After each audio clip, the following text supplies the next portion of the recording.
مرحبا فيكم بجيرماني لايف.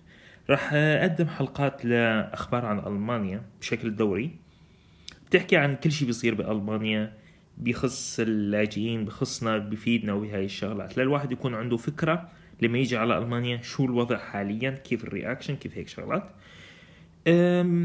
اليوم الصبح فاقت ألمانيا على جريمة مروعة حدثت بمدينة بيلفلد، أنه لاجئ قام ضرب رأس زوجته بالمطرقة في دروس تعلم اللغة. حلو. حدثت هاي الشغلة بمدينة بيلفلد مثل ما قلت. قام رجل عراقي ضرب رأس جوزته بحين كانت الضحية عم تزور دورة تعلم اللغة الألمانية. اعتدى عليها الرجل عمره 51 سنة على زوجته، بنضربها بالمطرقة، ضلوا يضربها لحتى ماتت. هذا كله شيء صار قدام الطلاب اللي كانوا اللي كانت هي على تزور، كانت هي بالكورس تبع تعلم اللغة، وقتلها. يعني ما ترك، حاولوا الناس يمسكوه ويفلتوه عنها وهيك شغلات، ما قدروا حتى ما تركها لحتى قتلها.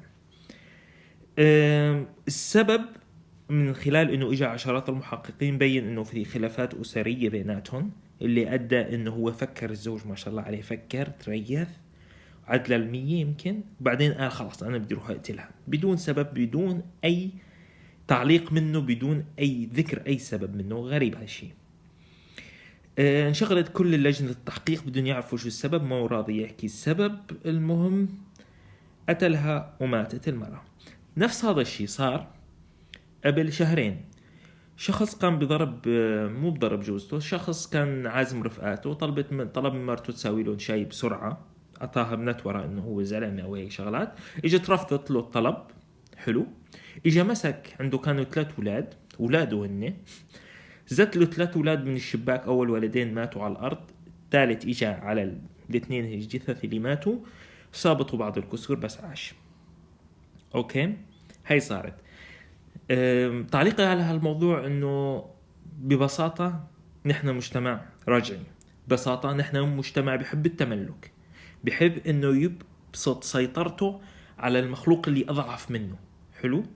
كل شيء بيصير معه بالشغل بحياته بحب يفش خلقه بمرته. هيك هاي الزلمة عنده بيحضر له مسلسل باب الحارة، اي مسلسل، بيجي بيحط المعلمية تبعه كلها على المخلوقة. عشان هيك بتصير عمليات القتل والضرب والهي غير في كتير قصص أنا بعرفها بس ما ذكرت. أنا هلأ هون بذكر مصادر رسمية. حلو. سؤالي هو ليش نحن عنا عدم احترام للمرأة بجد؟